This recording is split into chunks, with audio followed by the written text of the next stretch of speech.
Are you struggling to identify light and shadow in a reference photo? Or having a hard time in making your watercolor paintings look truly three-dimensional? Hi, I'm Bianca, a watercolor artist and teacher. And in this class, we're painting a beautiful, realistic pink tulip together, step by step.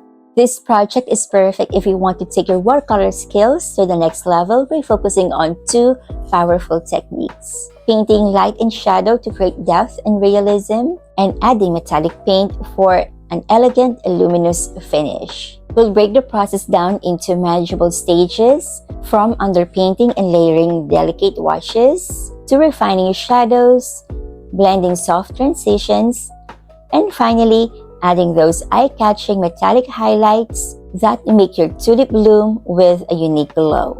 Whether you are a watercolor beginner with some experience or an intermediate artist looking to improve realism in your florals, you learn how to make your painting feel dimensional and full of life. This class is taught in real time with voice instructions, so you will be guided every step of the way.